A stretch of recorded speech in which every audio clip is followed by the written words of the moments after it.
Yastam manamapi Esachiputram atra surupam Rupam tasyagrajamuri purim maturim kustuvatim Radha kundam girivaram O Radhika Madhvasam Rapto yasya pratita kripaya Sri Guru tam natosmi Guravi Gaura Chandraya Radhikaya Tadali Krishnaya Krishna Bhaktaya Tad Bhaktaya Namo Namah Anandalila Maya Vigrahaya Hema Badebyatschavi Sundaraya Tasmai Mahaprema Rasapradaya Chaitanya Chandraya Namo Namaste Chaitanya Chandraya Namo Namaste Chaitanya Chandraya Namo Namaste Sham Sundar Shikanda Shikar Smaraha Smrali Manora Radhika Rasakamama Kripanidhe Supriya Charna King Kurim Kuru Tavai Vasmi Najivami Tvaya Bina Iti Vikyaya Devi Tvam Namam Charanantikam. First of all, I offer my Sastang Dandavat Puspanjali, my heart like flowers thousands and thousands of times, at the lotus feet of my holy master, my supremely worshipable spiritual Gurudev, Asmadeva Paramarada Tamaguru Pada Padma, Nityalila Pravishta Om Vishnu Pada, Ashtotara Satasri, Rupanugacharya Varya, Srila Bhaktivedanta Narayan Goswami Maharaj. Secondly, I offer my pranam thousands of times at the lotus feet of my Param Gurudev and to Srila Prabhupada and to all of our Sri Rupanuga Gaudiya Guru Parampara. And finally, I offer my pranam to all the assembled Vaishnavas and Vaishnavis. Vanchakalpatarubhyascha kripa sindhubhyavacha putitanam pavanebhyo Vaishnavebhyo namo namo. So by the causeless mercy of Sri Guru and the Gauranga, today we continue with our Vrindavan Parikrama. Hit Pande Dampati Chata Vrindavana Chatasa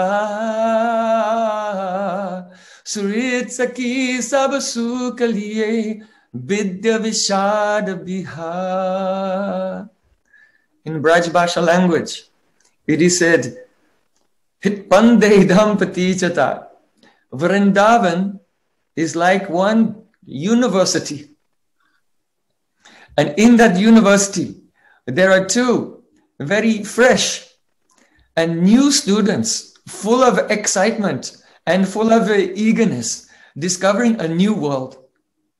Who is that? Those two students are Radha and Krishna. Who is the professor? Hit Pande. That means Prem itself is the professor. And Radha and Krishna are both studying under the influence of Prem. Surit Saki Sabasukaliye. Some other persons are attending this seminar also.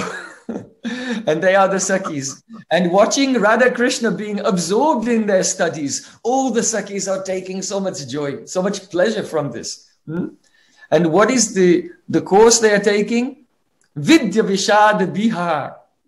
Oh, the endless ocean of beautiful amorous pastimes in the Nikunjas of Vrindavan. This is the syllabus. This is the curriculum.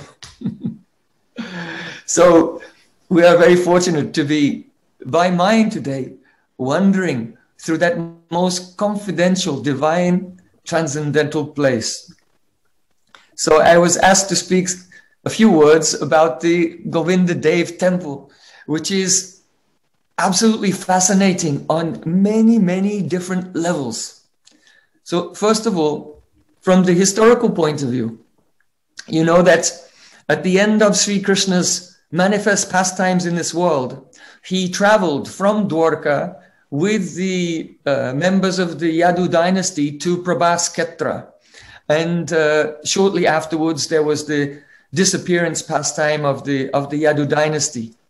But see, Krishna, his son's name is Pradyumna, his son's name is Aniruddha, and his son's name is Vajranabh. So Vajranabh is Krishna's great grandson, and he was too young to go to Prabhas. So he was left behind in Dwarka. And after Krishna and all of the Yadu dynasty, the warriors of the Yadu dynasty had disappeared from this world, then Arjun arrived in Dwarka and he brought Vajranabh to Hastinapur, to Indraprastha. And when Yudhishthira Maharaj heard that Krishna had left this world, then Yudhishthira Maharaj, he established Parikshit Maharaj as the emperor in Hastinapur, and he established Vajranabh, the great grandson of Krishna, as the king of Mathura.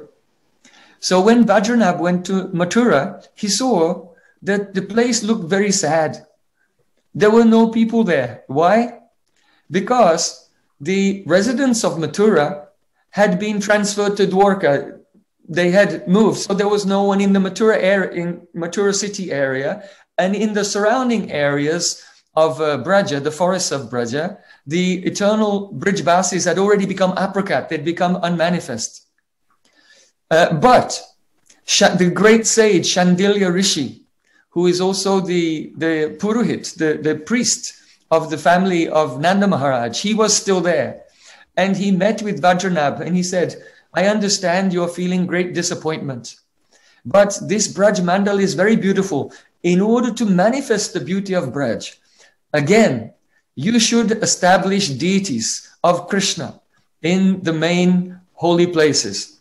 So then, under the direction of Shandilya Rishi, and with the help of Uttara, the mother of Parikshit Maharaj, who had seen Krishna with her own eyes,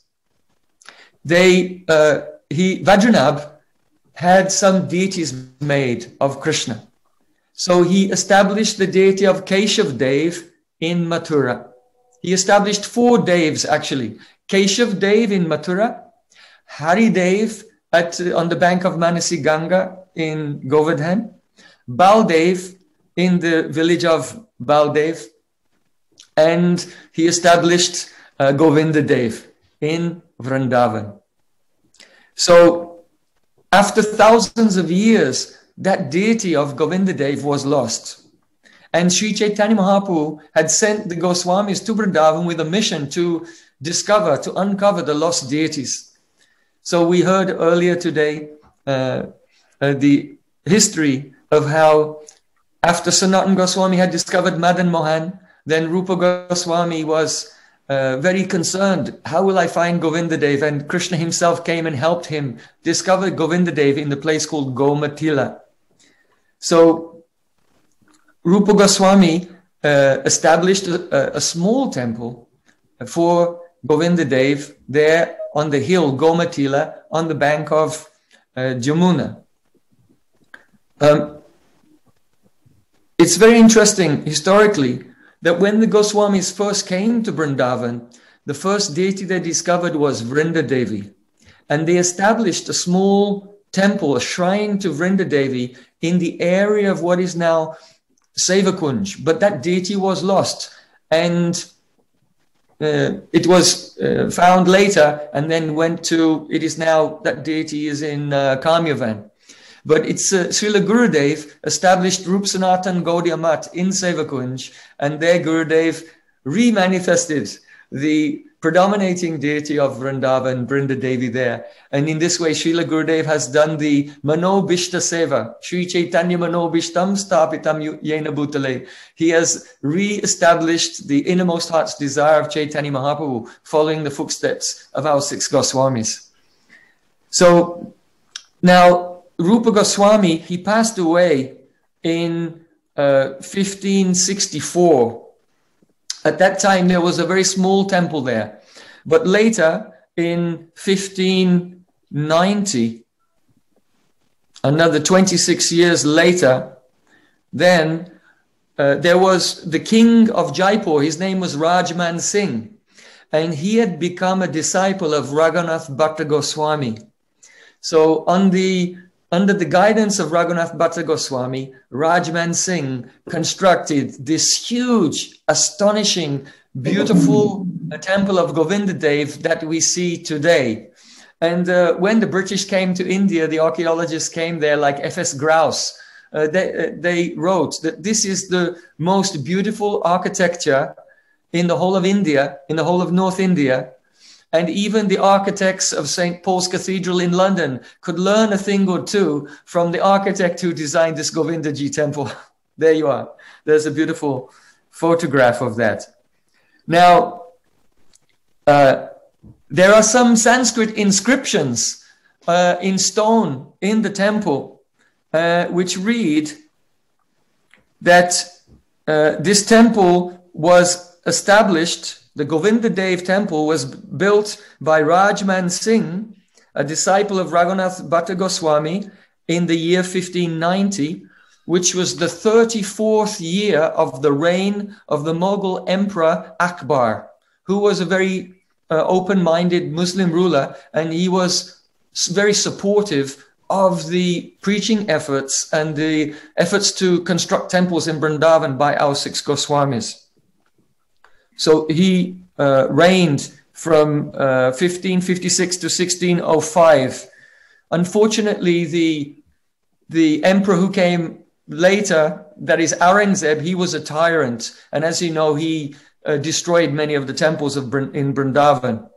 So the inscription reads that this temple was constructed under the direction of Rupa and Sanatan. So here you see, it was actually done by Raghunath Bhatta Goswami, but he's so humble that he said it was done under the direction of Rupa and Sanatan, even though they had passed away many years before, out of great respect for them. And even then there's a list that the head of construction, his name was Kalyan Das, and his assistant was Manik Chandra Chopar. The architect who designed the temple was named Govinda Das from Delhi, and the stonemason, his name was Gorakh Das. So all of that has been inscribed upon the wall of the Govindagi Temple. Now, before Aurangzeb came to Vrindavan to destroy the temples, the king of Jaipur moved Govinda Dev. And Govinda Dev is now worshipped in the Govindagi Temple, which is in the grounds of the palace of the king of Jaipur. But what's very interesting is that once that temple was built in 1590, it became the center of Gaudiya Vaishnavism for the whole of Vrindavan.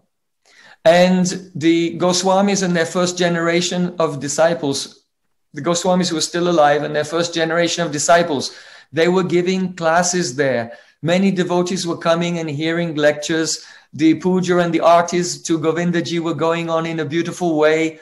Everyone was singing bhajans or doing sankirtan. It was really like a temple and a university, a mat. And it was an educational center for all the devotees. And that was really the golden age of Gaudiya Vaishnavism in Vrindavan. And so that went from the year 1590 and only continued for a very short 80 years. And then in 1670, Aurangzeb came there with his men. They dismantled the higher stories of the temple, defaced the temples and so on, and gave a decree that if they catch anyone wearing tilak or anyone doing loud sankirtan, they'll kill them. And so the Gaudiya Vaishnava practices then went underground. They became very secretive. So the Vaishnavas were hiding here and there and staying alone. They couldn't come together for big kirtans and everything. And this is why you see, after some hundreds of years in Vrindavan, there's this the tradition came that those who were doing bhajan in Vrindavan were very solitary and very much absorbed in smaran and not so much loud kirtan. You see, Srinivasacharya wrote, Krishna kirtana gana natana paro premamritambo nidhi vande rupa sanatano ragu yugo sri jiva gopalako. The first thing in the first verse of the Sad Goswami Astakam that he remembers about the 6 Goswamis is that they were always engaged in very loud Harinam Sankirtan and dancing and sinking in the ocean of love. So that's those congregational chants of the Goswamis in the early days that was a very prominent feature of their life. But due to the terrorism, the atrocities of Aurangzeb, everything was driven underground for some time. So it's very sad, and we can today go to the Govindagi Temple and see that it's like almost like a ruin, because all of those educational activities and kirtans and bhajans and the communities is not going on there these days. And seeing this, our hearts are broken. So that also is actually beneficial for us. As Sanatana Goswami Pad has said, Tatrai vudpadyate dainyam, tat premapi sadasatam. When the devotees see how Krishna's pastimes, and we can say how our Goswami's pastimes have disappeared, then it causes intense yearning. Oh, everything has been lost, alas, alas. And that fills the heart with dainya, humility. And that humility causes bhakti, devotion, to surge. So, that's the little insight into some of the history of the temple. Now we're coming to the philosophical significance of the temple. In Chaitanya Charitamrita, Srila Krishnadas Kaviraj Goswami Pad, he has said, Eitin Thakur Gaudiya Koriya Chenatmasat, Tinera Charanabandan Tine Moranat. These 3 deities, Madan Mohan, Govinda Dev, and Gopinath, they are Gaudiyati Kariyachin Atmasat. They are the life and soul of the Gaudiya Vaishnavas. The Gaudiyas have no independence from the Atmasat, means the Gaudiyas have no independence from these 3 deities. They have given themselves completely to these 3 deities. Their hearts have become one with these 3 deities. And the reason for this is because all the teachings of Chaitanya Mahaprabhu and the Vedas, they can be expressed in 3 terms: Sambandha, Abhideya, and Prayojan. Sambandha means our understanding, our knowledge of our relationship. What is the relationship between the Jiva and the Supreme Lord, between the Supreme Lord and Maya, between Maya and the Jiva? All these basic tattvas, principles, this is called Sadharana Sambandha Gyan. That means Sadharana means general understanding of our context and relationship with Krishna. So that is called Sadharana Sambandha Gyan. And then there is Vishesh Sambandha Gyan, which means not the knowledge which is common to everyone, but rather Vishesh, that is particular to us. What is my own individual relationship with Krishna?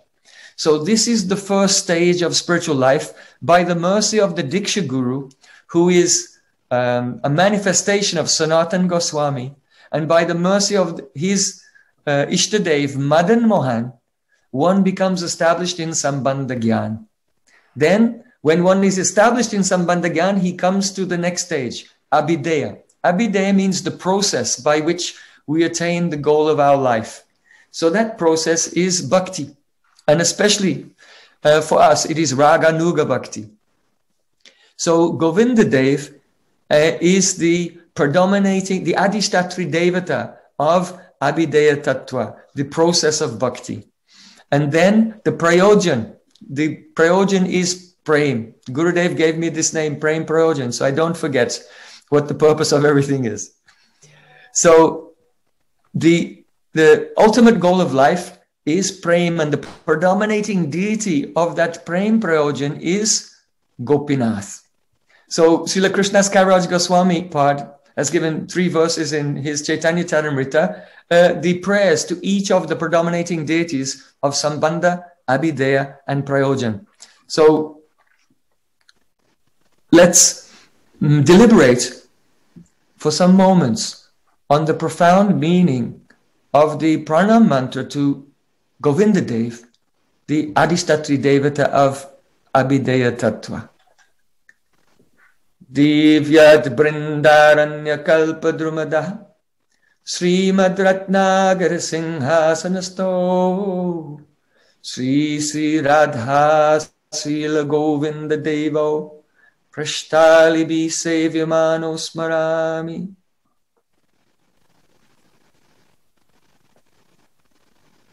The general translation is, beneath a wish-fulfilling tree, in the beautifully shining forest of Vrindavan, upon a golden jewel-encrusted throne, sits Sri Sri Radha and Govinda Dev.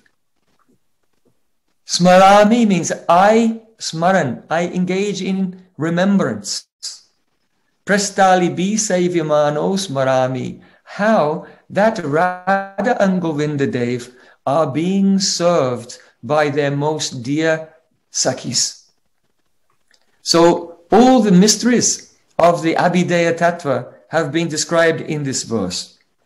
So first of all, we should know that this mantra is the Dhyan mantra, the meditation mantra for the Gopal mantra, our Diksha mantras. And a person who realizes, gets mantra siddhi, will have the vision, the spurti of this beautiful scene. This place of Govindaji is actually the Maha Yoga Peeth of the whole of Vrindavan. It is the Maha Yoga Peeth, the Mantrupasnamai Yoga Peeth. What does that mean?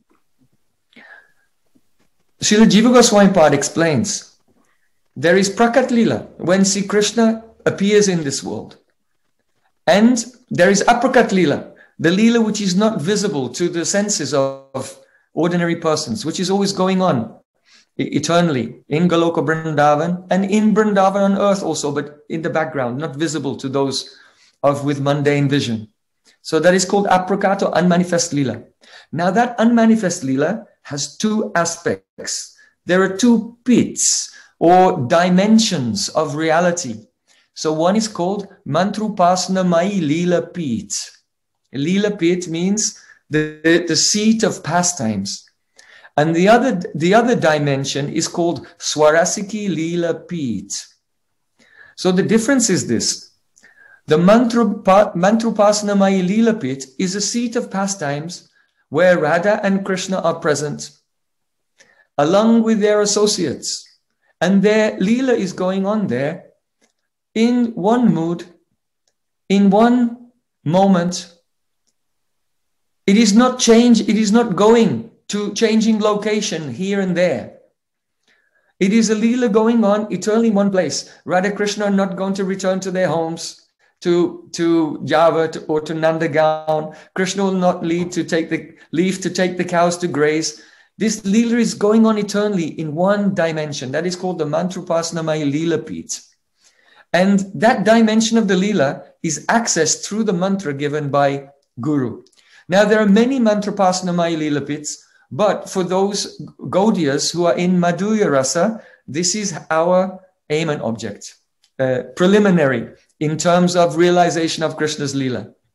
Now, the other type of Leela Peeth is called the Swarasiki Leela Peeth. Swarasiki means natural flow of Leela. So that is the Nitya Leela or the Astakalya Leela of Radha and Krishna, where it's moving all the time. Radha Krishna wake up in the morning in a kunj, in Sanket, and then Krishna goes to Nandagaon, Radhika goes to Yavat. Then Krishna wakes up and goes to milk the cows, and Radhika comes to Nandagaon to cook. After Krishna's breakfast, Krishna goes to Govardhan, Radharani goes to Surya Kund, like this. Then later at noon, before noon, they meet at Radhakund and so on. So this is called the Swarasiki Leela or Astakalya Leela, Nitya Leela of Radha and Krishna. Now, a devotee cannot access that Leela directly. Just like if you want to surf the web, first you have to log on somewhere.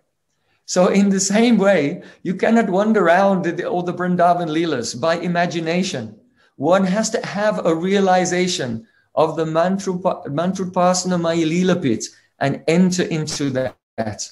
And this is why Guru gives Diksha Mantra, and this is why we have Mangal Artik, why we have noon Artik and evening Artik, because all these Artiks are meditations on that Leela pit. Jai Jai Radha Krishna Yugala Milan Arati Karai Lalitadi Sakigan. Srila Bhaktivinoda Thakur in the Arti song to Radha and Krishna is describing what is going on there in that Leela pit. So that is the portal. That is the point of entrance for the devotees.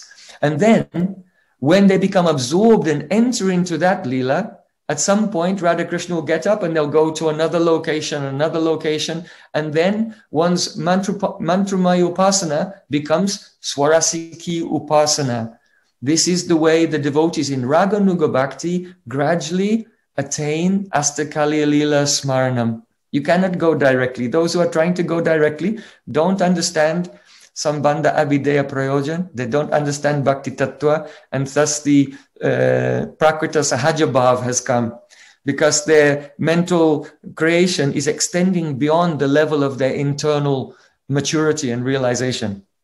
Now, these two Leela pits have been described in the Brahmasamita in relationship to Govinda Dev.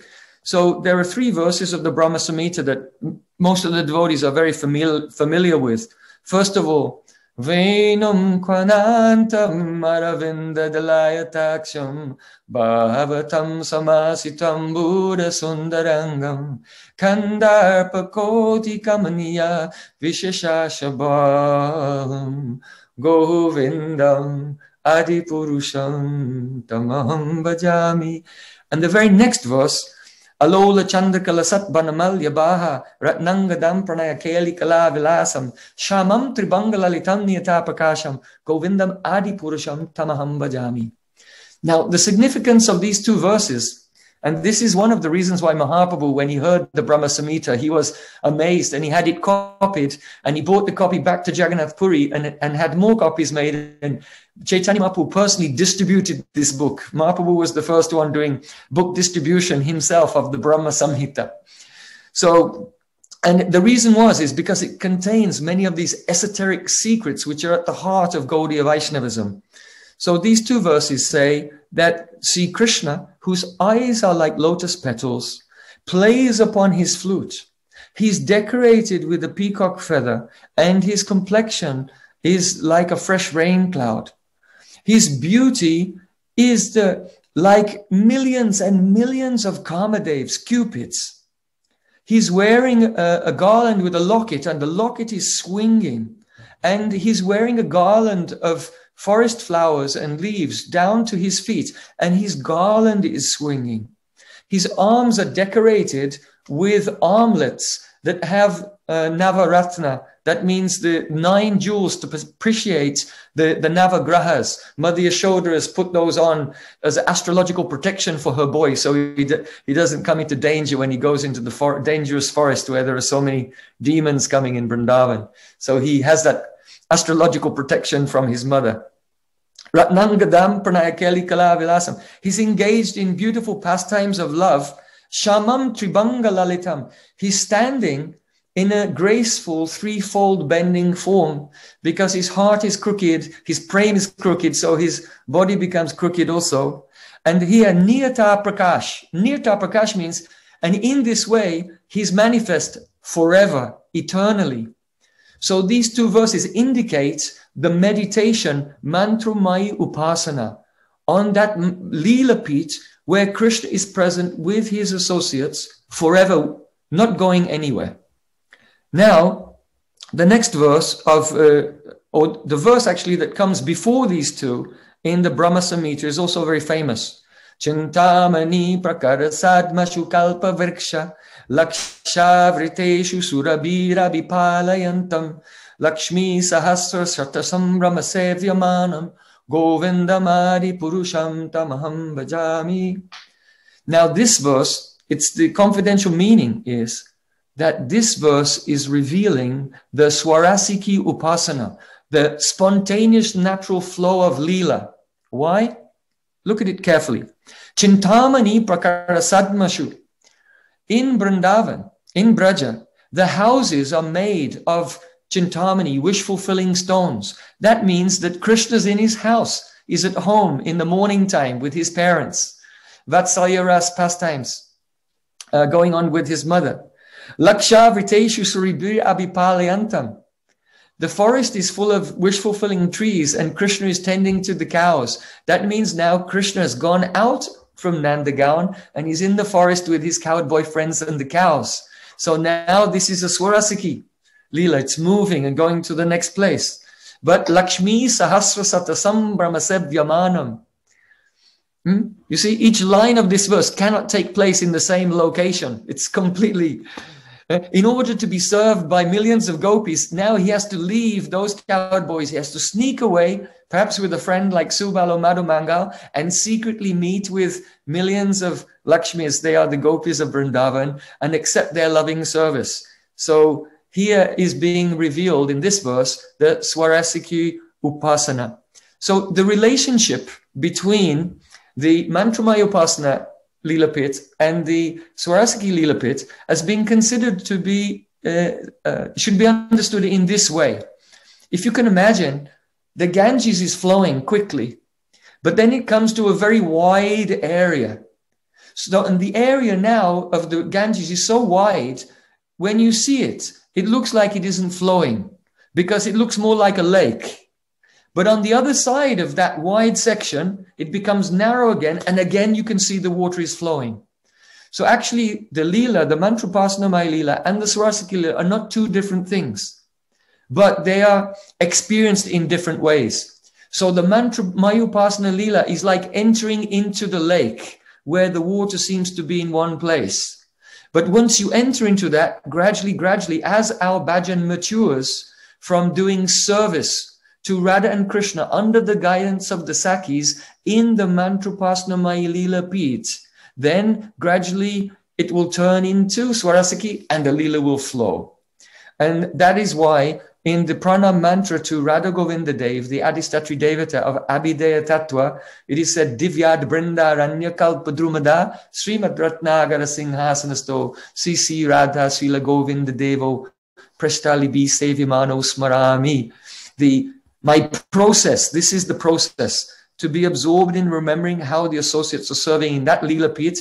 And by following the process, the Prayojan will come, Bhav and Prem will come, and then the Swarasiki Leela is revealed in its full glory.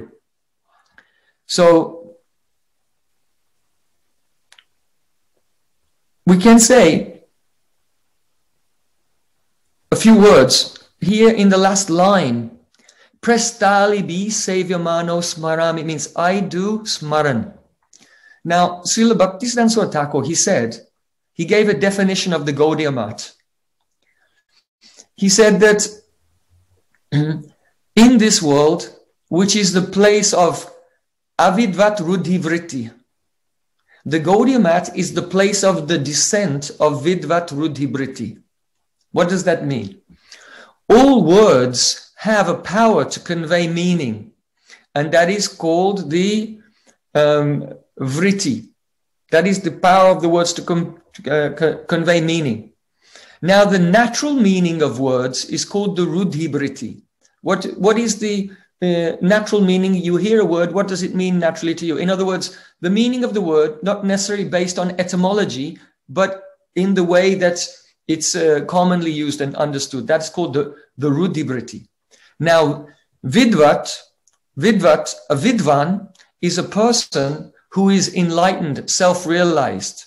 So Srila Gurudev would often speak about this. So vidvat ruddhi vritti means the meaning of words as they naturally appear in the heart of enlightened, self-realized beings. Now, avidvat ruddhi vritti is the opposite of that. In other words, an ordinary person, a conditioned soul, or a devotee who's still in the conditioned state even, they use the same words as the pure devotees. They read the same words of the pure devotees, but those words have completely different meaning. to them. So that is called avidvat rudibriti. So this is why it's necessary. If a person tries to study by themselves in the conditioned state, they'll take all the words according to avidvat rudibriti. And this is why it's essential to hear live from the lips of pure Vaishnavas who have a perfect realization. Because that Shabda Brahma, that transcendental sound coming from their lips, will pierce the layers of ignorance in our ear and open our hearts and reveal a spurti or a vision, a bursting into consciousness of the reality of what these words mean. And this is why Srila Bhaktisiddhanta Saraswati Thakur said, the Gaudiya Mat, in a world which is full of avidvat rudibriti, material sound vibrations, even spiritual discussions, so-called in the name of spiritual discussion, but still material sound vibrations, the Gaudiya Mat is the place of the descent of the Shabda Brahma and the Vidvat Rudi Vritti, the actual divine meaning of words. So in this regard, he said, Gauda means, you know, like this sugarcane juice. When you evaporate the sugarcane juice, it becomes gaur. It's very natural and very sweet. So that love, which is very natural and very sweet, there's a person who is the embodiment of that. That is Radhika. So one name of Radhika is Gauri. Gauri, who is the embodiment of that natural sweet love like gaur.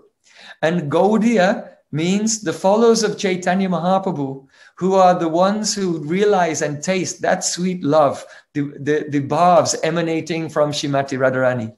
And the Gaudiya Mat means Vasanti, Matanti Vasanti Yatra Chatraha, the place where students stay in order to study, in order to realize the nectar of the sweet love coming from Radhika. So that is called the Gaudiya Mat. Okay. So that's the Vidvat Rudi meaning, the Vidvat Rudi meaning of Gaudiya Mat.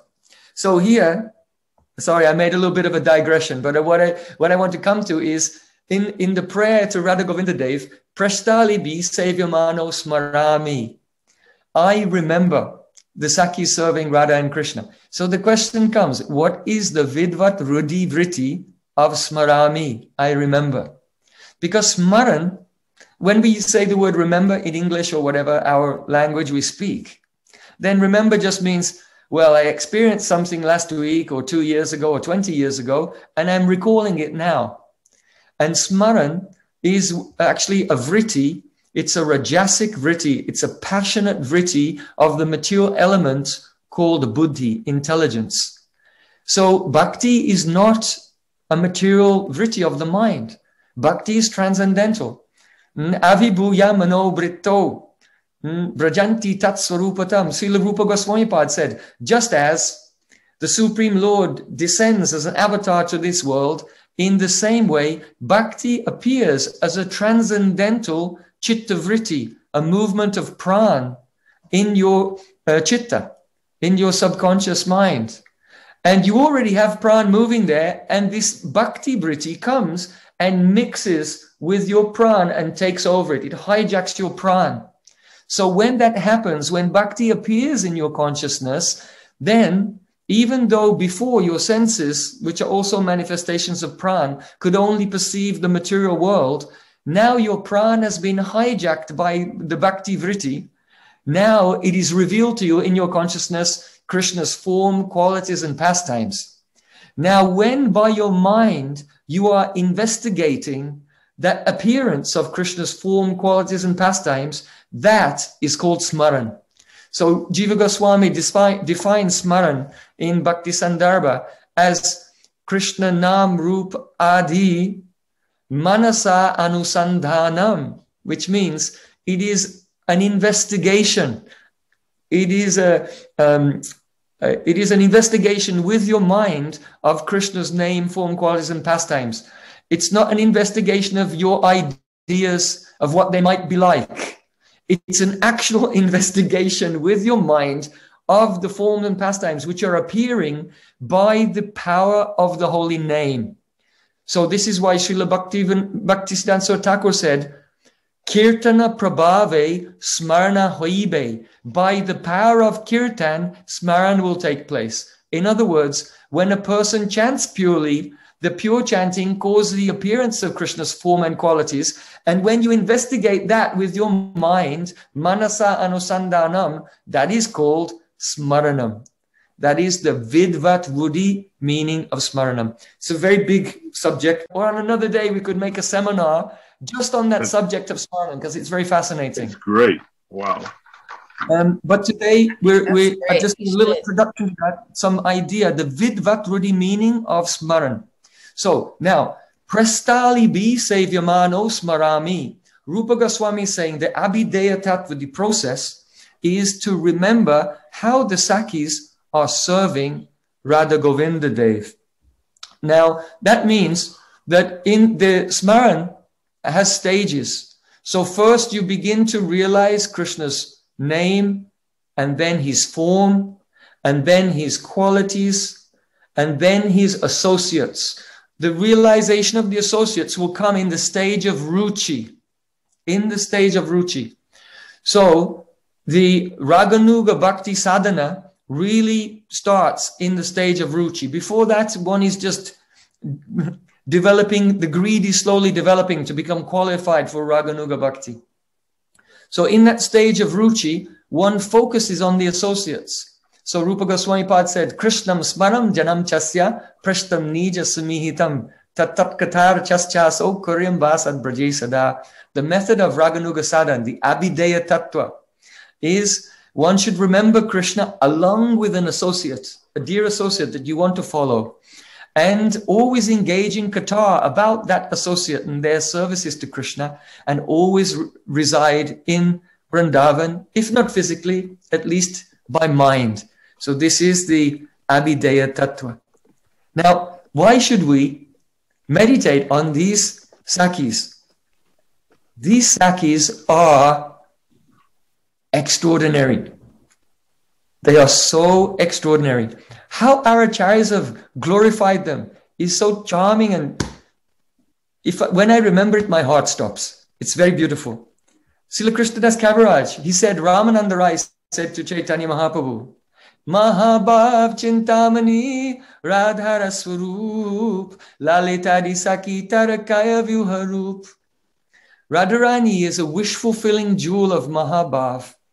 And Lalita, Vishaka, Chitra, Champakalata, Induleka, Tungavidya, Rangadevi, Sudevi, the Astasakis, they are Radhika's Kaya Vyuharup. In other words, Radhika herself has expanded. Her various bhavs have become the various Sakis. So, how are those Sakis related to Radha and Krishna? So Radharani herself has said, Yat sneya pura britabhajana rajiteka vartagir vartamale deepa yugam chakasti tats chaita reitra paro tamo panudat paroksham anandayeta kilapashva sadali anandayeta kilapashva gada sadali. The meaning is this. Radharani said, there is one deep, a lamp holder full of ghee, full of oil, full of fragrant oil. And in this lamp full of fragrant oil, there is a wick. And this wick is dipped, it's soaked in the oil, and it has two ends. And both, it's not like with one end sticking out, but the center of the wick is soaking in the oil, and two ends of the wick are coming out from the oil, and both have been lit. And so there are two flames. So Radhika said, Krishna and I, we are like that. That oil is sneha. That is our pure love for each other. And that wick is our heart. We are not two atmas, we are one atma. And those two flames, those are our bodies. So even though Krishna and I appear to be two different people, we are like two flames from the same wick, the same heart, burning, soaked and saturated in the oil of Prem. So those two flames, they're illuminating the 8 directions, the 8 cardinal directions. And the 8 cardinal directions are our Astasakis, Lalita, Vishaka, etc. So the meaning is this, that Radha Krishna's hearts are one.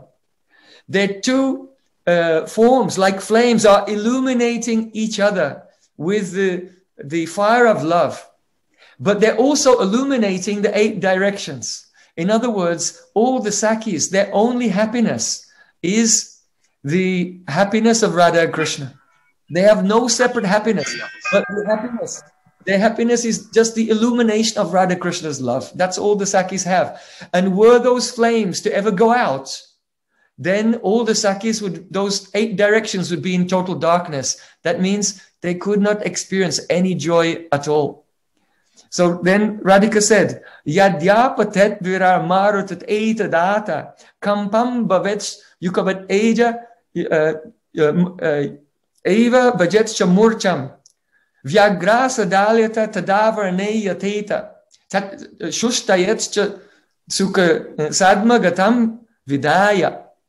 The meaning is that if you imagine there are 2 flames and the wind blows, when the wind blows, what happens? Both of the flames will flicker at the same time.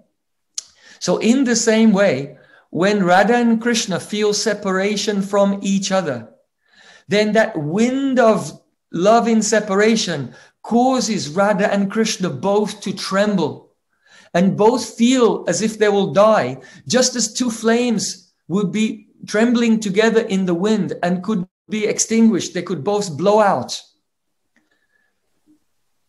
Now, the Sakis, being the directions that only find happiness in the light, they're just like a person. I don't know if you've ever had a ghee wick and you're outside and the wind is blowing and you're trying to stop it from going out. You become in anxiety and you have to quickly cover it and you have to rush it to a safe place and bring it to a shelter where the flame can burn steadily. So just as a person who is trying to save a flame from going out rushes to a safe shelter, so in the same way, the Sakis and the Manjaris are in complete anxiety all the time, rushing here and there, trying to make all the arrangements to bring these 2 flickering flames together into the shelter of the happiness of their meeting. So this is what it means to be a Saki, to live only for this. And Radha Krishna's, the pain of separation is like a death for them. So in Sri Ramananda Rai said to Chaitanya Mahaprabhu, explaining the role that the Sakis play in Radha Krishna's beautiful Leela, he said, Saki bina e Leela pushti nahi aay, Saki Leela vistariya, Saki ashwadai. It means, without these Sakis, the Leela of Radha Krishna, it cannot be nourished. Pushti nahi aay.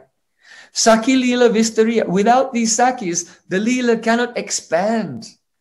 And Saki Ashwadai, the Sakis are the ones who taste this Leela. So in this very simple line, see, Ramananda Rai has put so much, volumes and volumes of nectar, revealing the role of the Sakis in Radha Krishna's Leela. So we can divide their role into 4 stages. Okay, here's the first one. The first one is that the Sakis initiate all of the Leelas of Radha and Krishna. Ramananda Rai explains, Krishna Leela Mano Briti Saki Ashapash, which means that the Sakis are Radharani's Manobriti, Chittavriti. Just like a person, let's say you wake up in the morning and then your brain starts to move, right? Your chitta starts to move. And from that chittavriti, an idea comes. What shall I do today? So from your manobriti, from the movement of your mind, you have this idea comes, what shall I do today? I'll go to this place for preaching or whatever. So here, Ramananda Rai is saying that the Sakis are Radharani's own manobritis manifested outside. So instead of Radharani having the ideas, it's her Sakhis who have the ideas. For example, when she's a young girl and she sees Krishna for the first time, her heart is stolen and she's dying. She's fallen in love with him in Purvarag. It's the Sakhis who come up to her and say, oh, what's wrong with you? Open your heart, please tell me. I think I know. You must have fallen in love with the son of Nanda Maharaj. Listen, I have an idea. Why don't you write a letter to him? And then they'll take the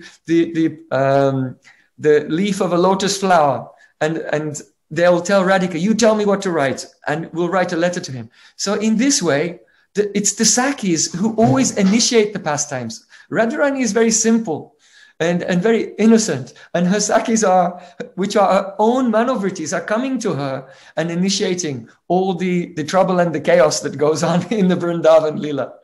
So that's the first role of the Sakhis, to initiate the Leela. The second one, the Sakhis nourish the Leela.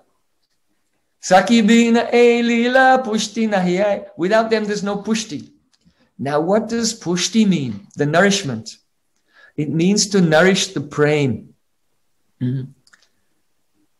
Yadyapi Sakira Krishna Sangam Nahiman Tatapi Radhika Yatna Karana Sangan. It is said that although the Sakhis have no desire at all to meet with Krishna themselves, but Radharani, she makes so many arrangements and tries to push the Sakhis that those Sakhis will meet with Krishna. So, Nana Chale Preri Krishna Sangama Karai Atma Krishna Sangha Hoite Koti Sukapai. When Radharani meets with Krishna, because she's like the creeper of Prem, then the leaves and the manjaris and the flowers of that creeper, when the nectar of Krishna's Prem is poured on the creeper, then the leaves and flowers experience that happiness 100 times more than if they had met with Krishna themselves. So they arranged for Radhika to meet with Krishna, and the Sakhis experience, in Sanskrit verse, it is said, Shatagunam Adhikam, 100 times more. But afterwards, Radharani wants to arrange for her Sakhis to meet with Krishna. And here, Ramananda Rai said, and when by her tricks and traps, Radharani tricks the Sakhis into meeting with Krishna, then Radharani experiences Koti Sukapai, which means 10 million times more happiness than her own meeting with Krishna. So in this way, the Sakhis are nourishing the Leela.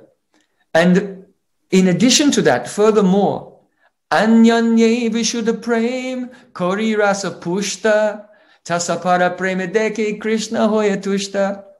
When Krishna sees how the Sakhis want Radhika to meet with him, and Krishna sees that Radhika wants her Sakhis to meet with him, seeing their mutual love for each other, then Rasa Pushta, the rasa of the Leela, is nourished. And Krishna Hoy Tushta, Krishna becomes completely satisfied, completely in bliss. So in this way, this is the second aspect, role that the Sakhis play in the Leela. Now, the third aspect, Sakhi Vistariya, means they expand the pastimes. What does that mean?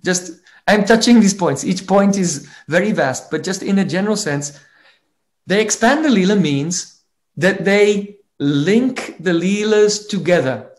For example, Krishna and the Gopis and Radhika, they're playing at Radhakund. So 1 minute they're on the swing and Krishna's making the swing go very, very high, and Radhika becomes afraid and she has to embrace him to stop herself from falling from the swing. After that, they play throwing colors, Holy Leela. After that, they go into the water of Radhakund and all the colors on their bodies are washed off and make the water even more fragrant and beautiful. And they're splashing in the water. But Krishna, he's so strong, he's defeating them in the games of splashing. So then Radhika says to her friend Vishaka, "Oh Vishaka, this coward boy has become very proud because he's defeating us in all of these games. Because these are power games and he's very strong. So he's defeating us. So my dear friend Vishaka, please come up with an idea how we can play a game that requires some brains so we can dispatch his pride." So then Vishaka thinks, oh, let's play a board game. And she goes and brings the chaupar, the dice board game with the various pieces and everything, and puts it down. And because in this way she can fulfill Radhika's desire, because Radhika keeps being defeated and she wants to win something. But it will have to be a game that requires intelligence rather than strength. So this is an example of always when one Leela goes on, how does it go to the next Leela? How does it go to the next Leela? It's always the Sakis who are making the link, the segue between one Leela to the next. So Ramananda Rai said, Saki Vistariya. Saki Bina E Leela Pushti Nahiyai, Saki Vistariya. And then the last one, Saki Ashwadai.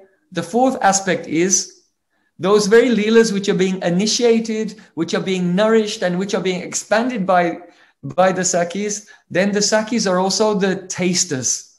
They're the ones who get to taste all of the Leela of Radha and Krishna. Krishna tastes Radhika and Radhika tastes Krishna. But it's the Sakis who taste the sweetness of Radha and Krishna together. So they are essential in the pastimes. Indeed, Krishnadas Kaviraj Goswami Pad said, Vibhurapi sukha rupa swapakashopi bhava shanamapi nahirada Krishna yoryairite swa prabhati rasa pushtim chid vibhuti ivesha srayatina padamasam kasakinam rasagya. The joy of Radha Krishna's Leela is vibhu, all pervading. It is, got it? All pervading. It is swapakash. It is the happiness of Radha Krishna is self-manifesting. But this is the astonishing point. Shanamapi nahi Radha Krishna yo yariteswa. That means that Radha and Krishna, though their happiness is unlimited, all pervading and self-manifest, they themselves cannot experience even 1 second of joy without their Sakis. Without their Sakis, it's impossible. Why? Pravayata rasa pushtim, chid vibhuti ivesha. Just like Lord Narayan in Vaikuntha has so many Shaktis, which are the embodiments of his vibhuti. They are his mystic powers personified. So similarly, the Sakis are the embodiments of the mystic powers of Radha Krishna's love. They are the Chid Vibhuti, the embodiment of the mystic powers of Radha Krishna's love. Therefore, Srila Krishnadas Kaviraj Goswami Pad asked this question, Srayatina padamasam kasakinam rasagya. If a person actually knows rasa, if they understand rasa, then who would not take complete shelter of these Sakis? That's what we do. Raganuga means not to follow Krishna, not to follow Radha, but to follow a particular associate in whose footsteps we want to render service to Radha and Krishna. So for us, the line of Rupa Goswami, especially, we aspire to follow Rupa Manjari and her group. So I've been given the bell that we have to finish in 5 minutes. So I want to just conclude with one small point, as I like to conclude, as Gurudev used to conclude also.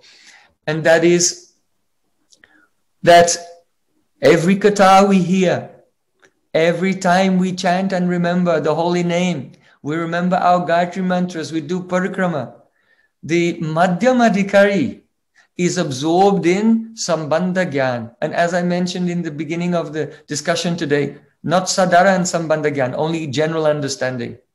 Jivas and Maya and Bhagavan, no. Vishesh Sambandha Gyan. So that is expressed in the verse, which is the prayer to Govinda Dev, the Adhisthatri Devata of bheda-abheda-tattva, Divyad Brindaranya Kalpadrumada, Srimat Ratnagara Singhasanasto, Sri Radha Srila Govinda Devo, Prastali Bhi Sevimano Smarami. I remember how the Sakis are serving them. By doing this, one's own Siddhadeya will come in the stage of Asakti. And then gradually by serving internally, Bhav will come. So how are the Sakis serving? During the Rasalila, Radha Krishna and Sakis are dancing for a long time, millions of years actually, the night of Lord Brahma. And after some time, they're perspiring so much and they want to sit down and take a break. So then the Sakis invite Radha Krishna, please take your seat here. And so Radha Krishna sit down, Divyad Brindaranya Kalpadrumada Srimatana, beneath the desire tree on the bank of the Jamuna. So at that time, the Sakis are surrounding them. Some Sakis are taking chamaras on either side of Radha Krishna and fanning them with chamaras. Some Sakis are coming and they're giving garlands to Radha and Krishna. And as they're coming close to Radha Krishna to give the garlands, then Radha Krishna are taking their previous garlands and exchanging and giving their prasadi garlands to those Sakis or manjaris. And so they're receiving some prasadi. Some manjaris are there carrying a tray with so many different flavors of tambul, not one, many different flavors. And they're coming forward to Radha Krishna, say, oh, try this flavor, try this flavor. And Radha Krishna taking tambul and offering to each other and tasting the different flavors. And sometimes Radhika will take a leaf and spit the chewed tambul onto the leaf and give to one manjari, and the manjari will take it and take Radharani's prasadi remnant tambul like this. Some Sakis are coming up to whisper a message in the ears of Radha Krishna, and they're also sharing secret messages with them. Some are sitting at their feet and massaging their feet. In this way, many Sakis and manjaris surrounding the divine loving couple, Radha and Krishna, and they're reciprocating with everyone. At that time, Krishna said to Radhika, oh Radhika, in the Rasalila, I saw how your Sakis can sing and dance. But what about your manjaris? Can your manjaris also sing and dance? Radhika said, yes, yes, of course. And then she looked towards Vishaka. So Vishaka Saki had trained one manjari, Rati Manjari. For many weeks, she had been teaching her how to sing very beautifully in so many different ragas and with a soft, sweet voice like a cuckoo. So then Vishaka said, yes, I have a student. She will do a performance. And then Vishaka Saki, she invited Rati Manjari, now's your chance. You've been practicing. Now's your opportunity. Go.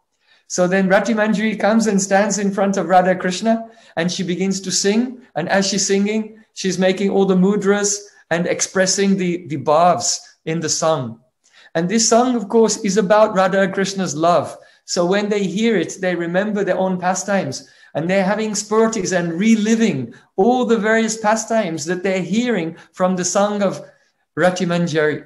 So after she finishes her performance, then Radha Krishna feels so indebted to her because she made them relive so many beautiful pastimes together by hearing the song, that Radhika calls, oh, Rati Manjari, come here.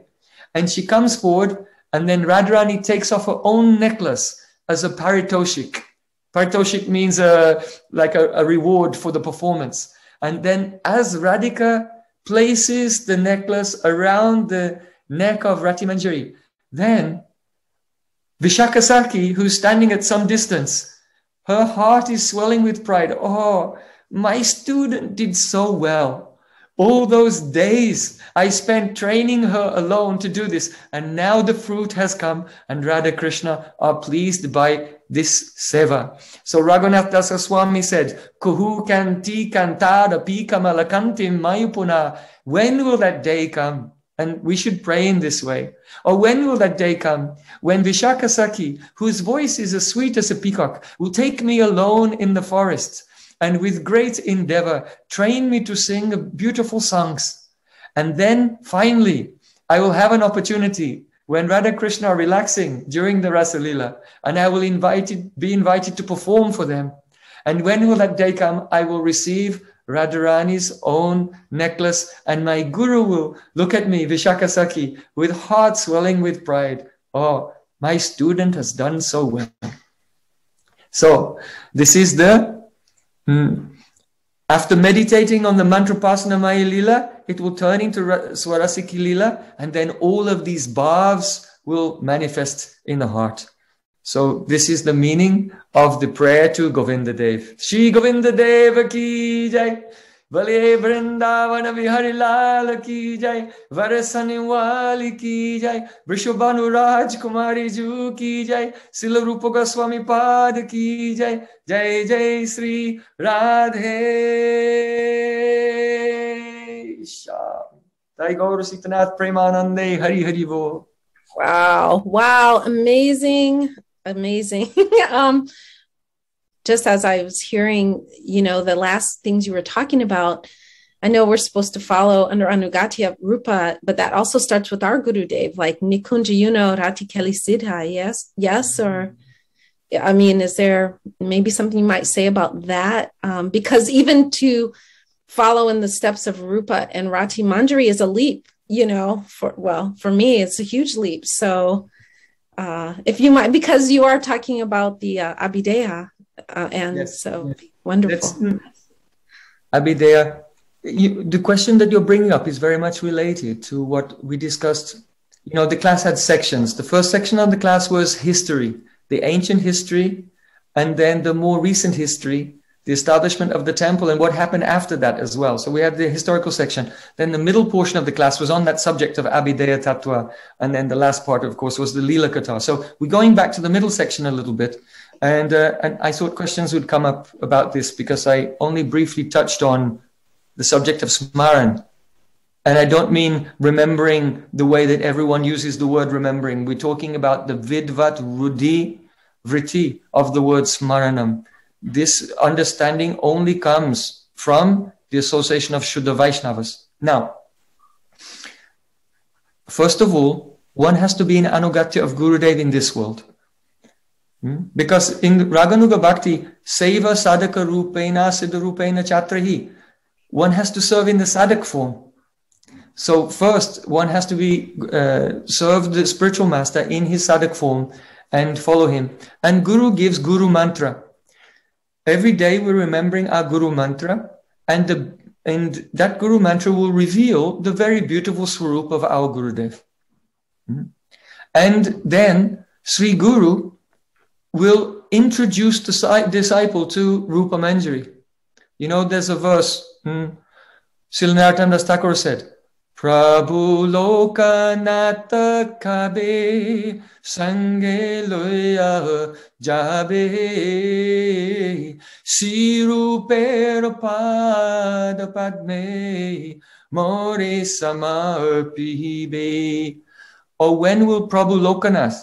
That means Narottam Das Thakur's guru is Lokanath Das Goswami, who's actually the incarnation of Manjulali Manjari.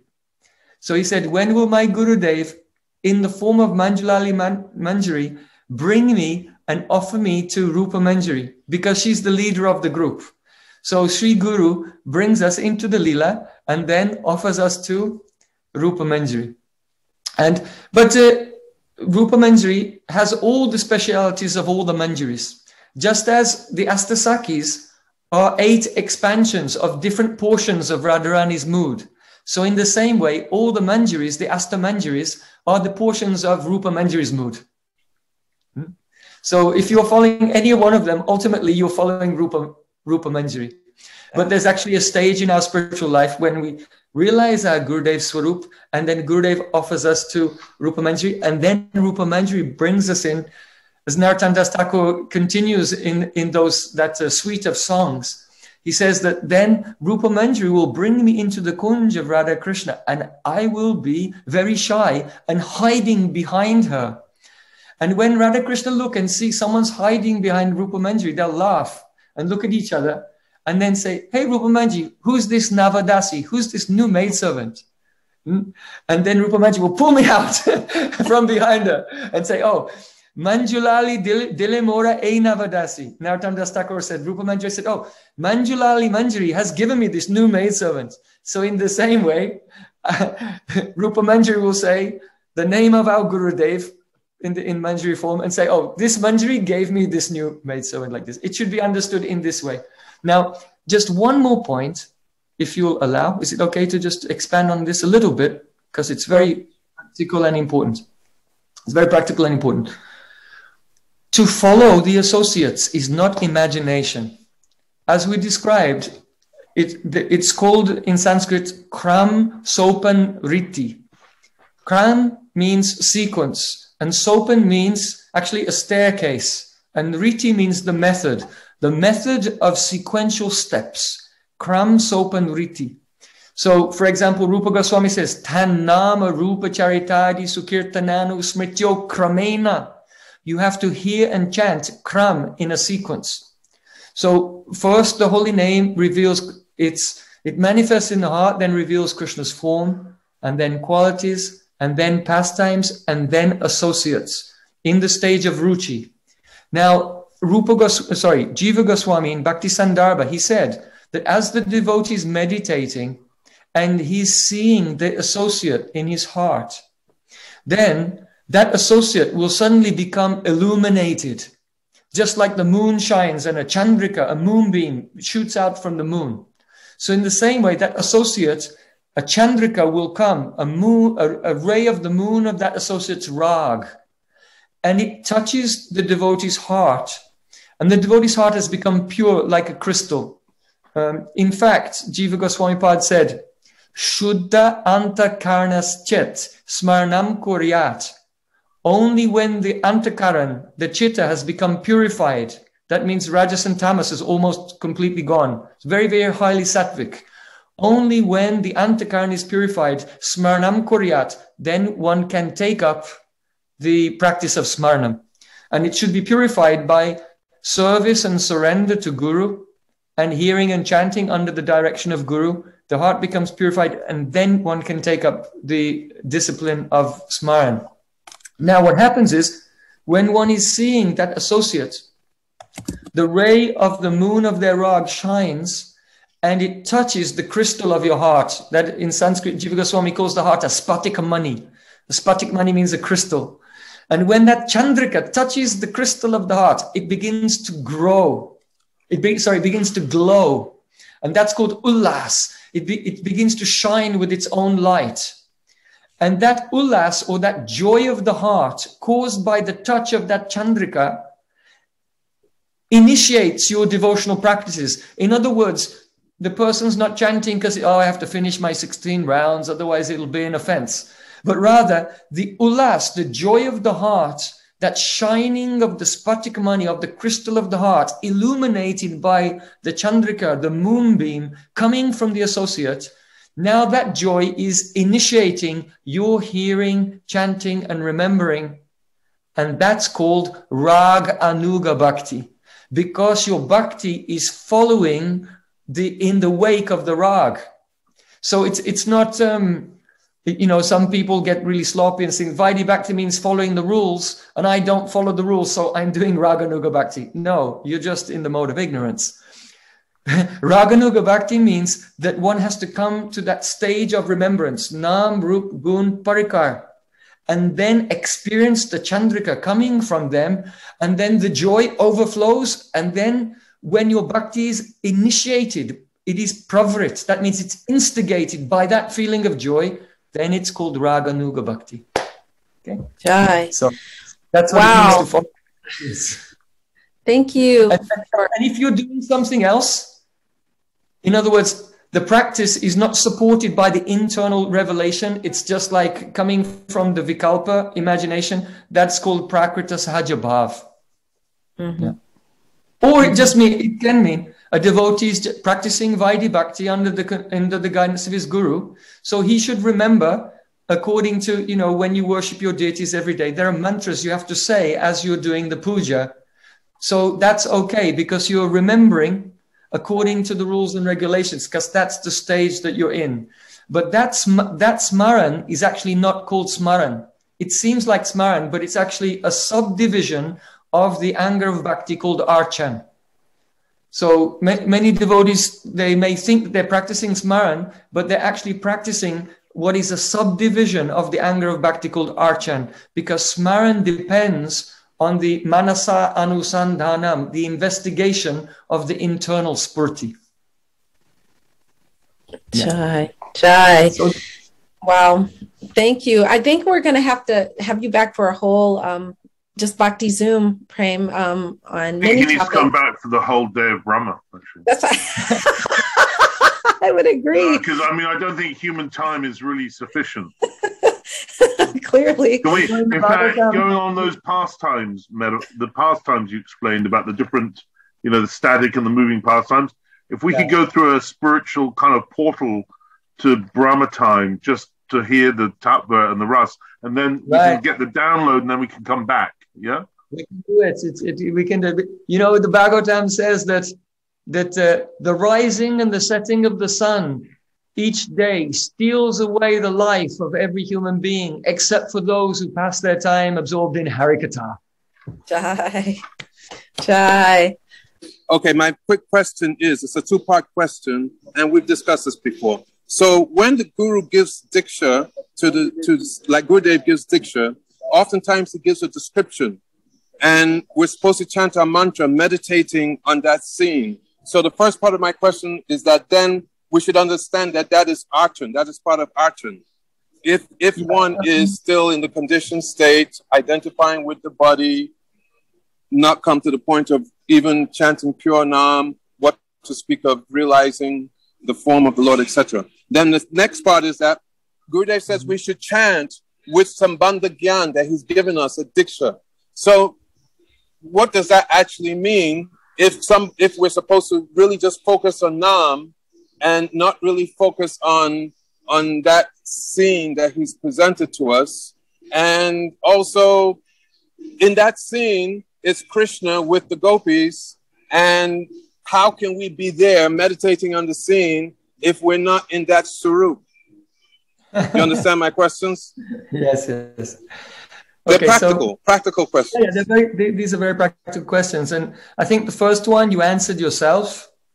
You were saying, well, Gurudev gave some description for meditation, and it seems that that's actually not really Smaran, but it's actually Archan. So yeah. It's actually, Jiva Goswami Bhakti Sandarbha said that when not only Smaran, but when Shravan, Kirtan, Smaran, and other practices are performed according to the rules and regulations given in the Agama Shastra, that means Vaishnav Tantra.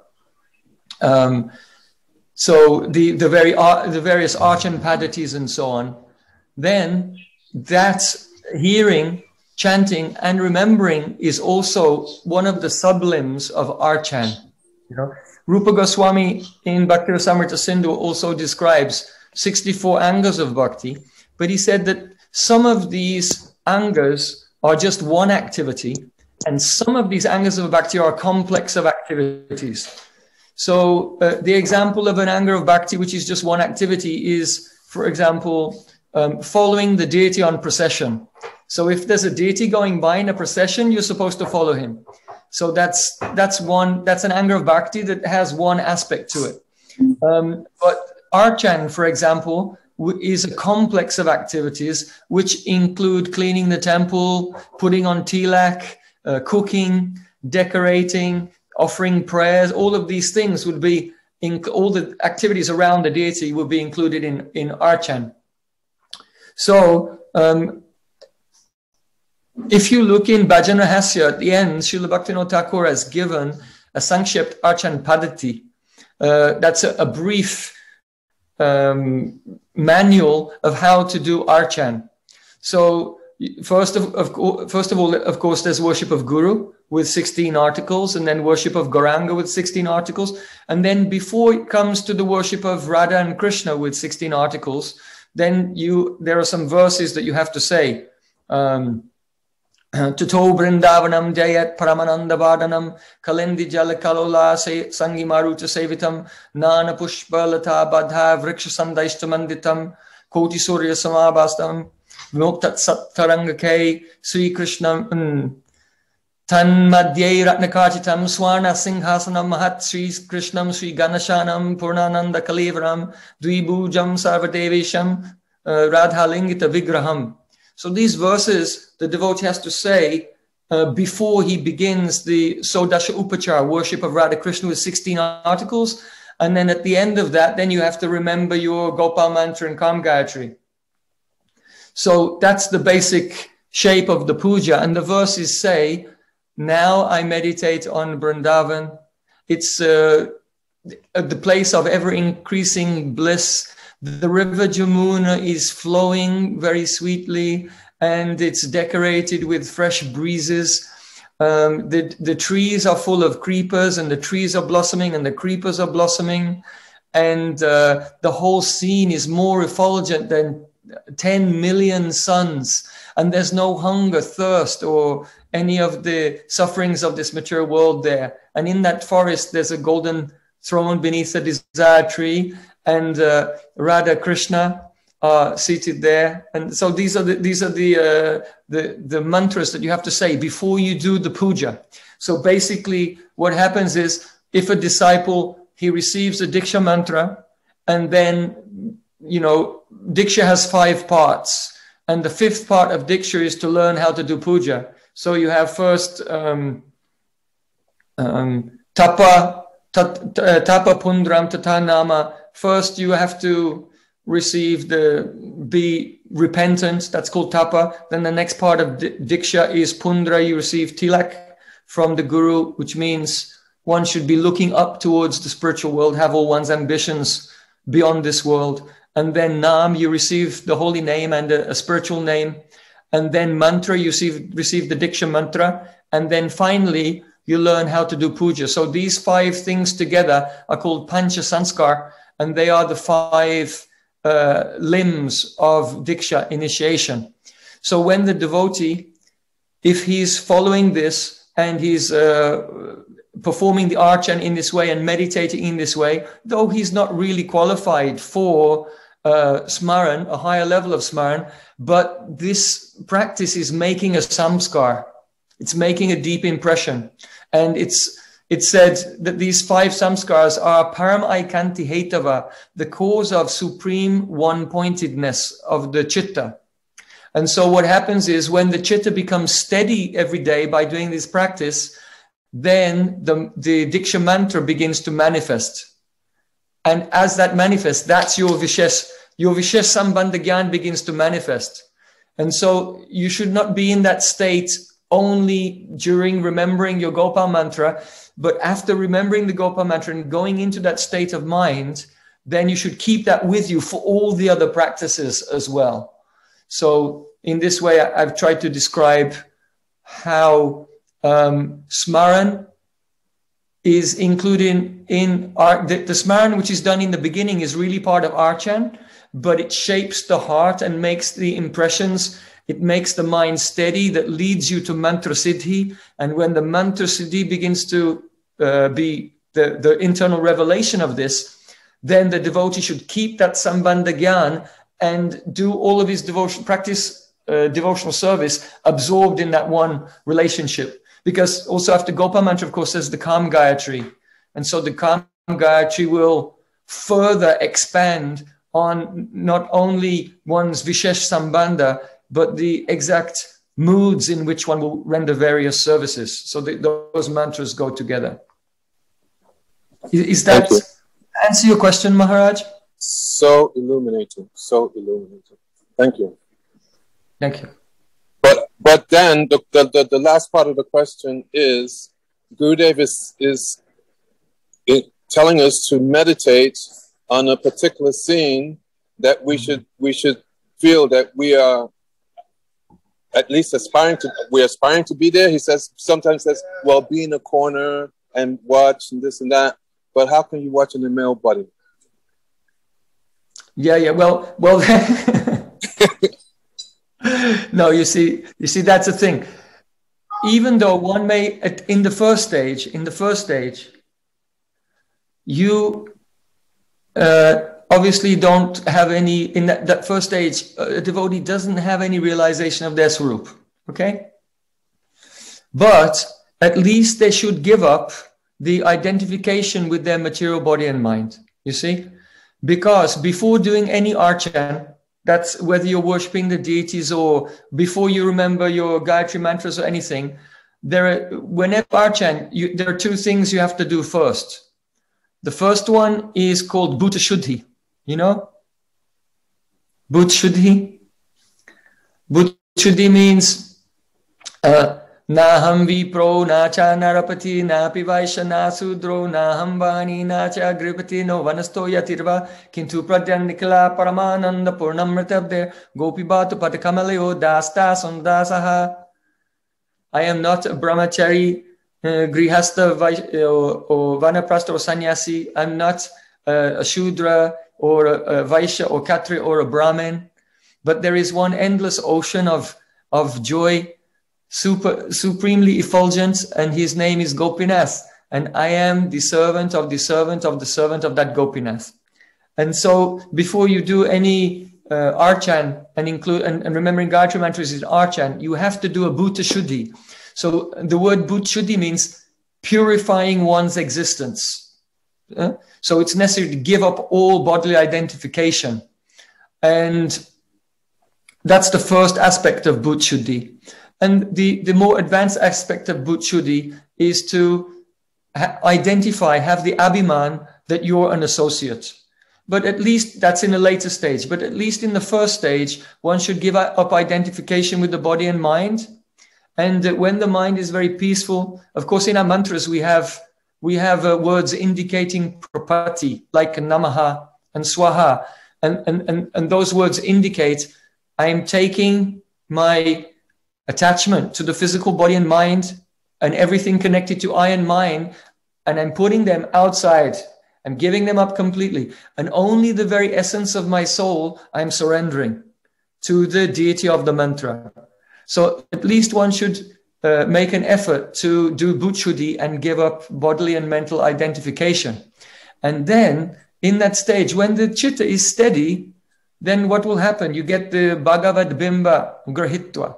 As soon as the chitta becomes steady, it's like a mirror, and the deity of the mantra will start to reflect in the mirror of the chitta. So when that reflection starts to come, gradually it becomes clearer and clearer and clearer. And then the associates, and then just by focusing on the associates, one begins to transform and become like them. That's called Kita Bringanyai, the logic of the worm and the bee. When the bee traps the worm in a hole, in a stone, and he wants to kill the worm, but the worm is inside, he's small, and the bee can't get into the hole to kill him.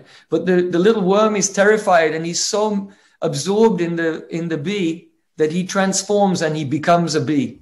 That verse is there in Srimad Bhagavatam, spoken by Narad Muni. Kita pesas kritaru dhaku deyam tamanusmaram samrambabaya yogena vindate tat sarupatam.